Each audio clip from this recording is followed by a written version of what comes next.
Je venais vers l'école. Après, mon agent m'a appelé que Yatamali a pris feu. Bon, on ne sait pas comment l'incendie est survenu. Bon, on a vu comment le feu comme ça. Le feu est venu d'où? C'est à travers leur groupe, le moteur. Bon, je ne sais pas si le moteur était allumé, s'il n'était pas allumé, je ne connais pas. Vous voyez? Donc c'est comme ça qu'on a eu l'incendie.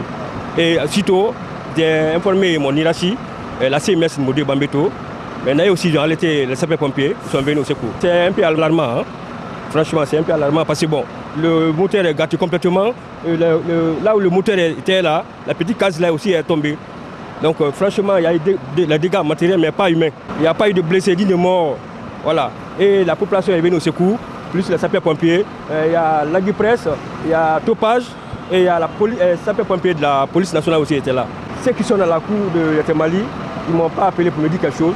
Mais quand même, j'ai vu les dossiers qui ont été brûlés, qui étaient dans le conteneur qui est assis dans la cour de Yatamali, qui ont pris feu. Donc, je ne sais pas l'état des dossiers. Je ne peux pas mieux parler que ça.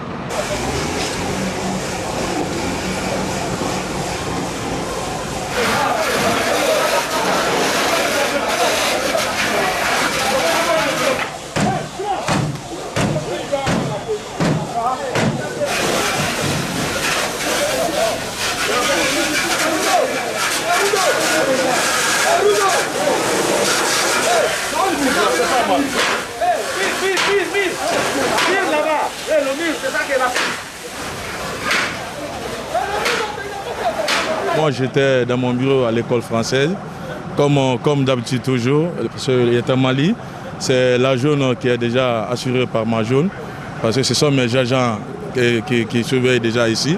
J'ai été appelé par Talki, par mes agents, soi-disant qu'il y a l'incendie. Et moi, à mon tour, en tant qu'agent de sécurité, avec la formation de l'incendie qu'on a toujours suivi, je suis venu directement voir qu'est-ce qu'il faut maintenant. Après, dans ça, on a vu déjà la fumée a commencé à sortir.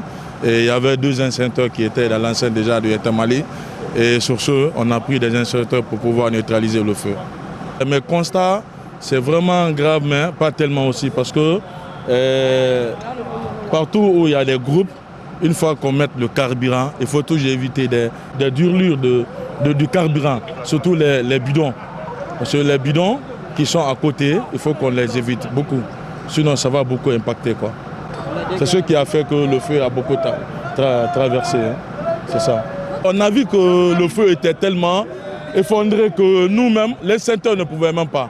Parce que l'extincteur pouvait éteindre le feu. C'est quand le feu est déjà au début. Mais une fois que le feu est déjà à 1 mètre de profondeur, là, l'extincteur ne pourra plus. C'est pourquoi il a fallu maintenant directement qu'on a fait appel à des sapeurs-pompiers qui sont déjà notre collègue de service à tout moment. Dans le magasin de stockage, il y avait tellement beaucoup de matériel qui étaient là-bas. Dès qu'ils sont venus, dès qu'on a pu au moins neutraliser le feu, dans l'enceinte de groupe là-bas, on a pu au moins s'effondrer là-bas pour pouvoir neutraliser là-bas aussi. L'origine de cet incendie, c'est ce que j'ai toujours dit comme au départ. La plupart, il faut éviter les traces de carburant. Parce que quand on met du carburant dans le groupe, il y a toujours des petites traces qui viennent là. Dès que le feu commence, immédiatement ça va commencer à s'effondrer. Et dès que ça commence seulement, ça va prendre de l'ampleur. Et c'est ça.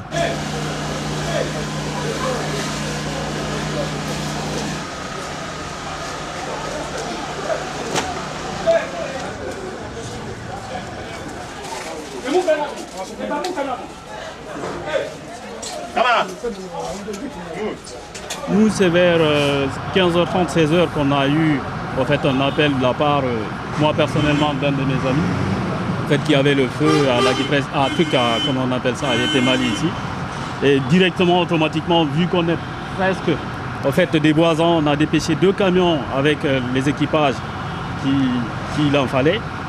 Et heureusement, ils sont venus, il y avait Topaz, la société Topaz qui était sur place déjà, ils se sont donné la main avec la protection civile et ils ont réussi à maîtriser le feu.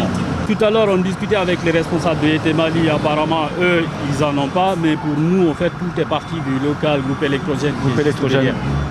Surchauffe du groupe électrogène. Pour le moment, on ne peut pas le mesurer, mais le plus important, c'est qu'il n'y a pas une perte en vie humaine. Nous, l'incendie, c'est notre métier.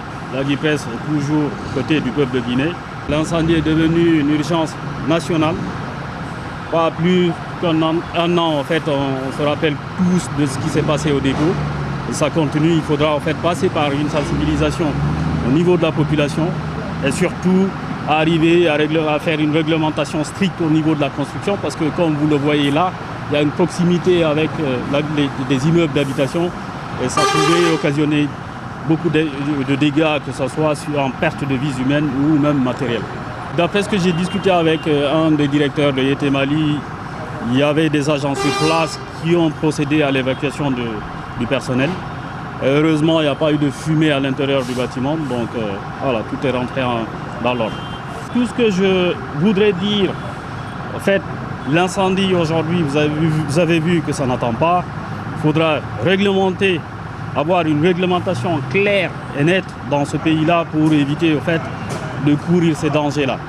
Parce que comme vous le savez, en fait, on aime bien le dire, nous qui sommes dans ce domaine-là, début d'incendie, pendant les premières secondes, avec un verre d'eau, on peut toujours l'éteindre, il n'y a aucun souci.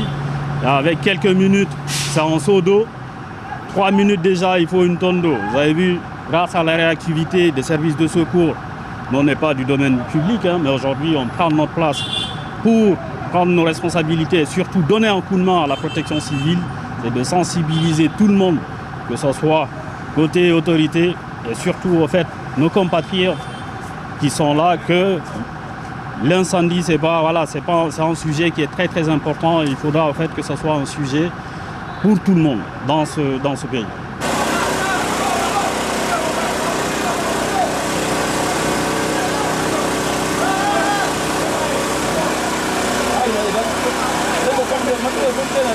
Ah ouais, ça se passe, c'est pas politique.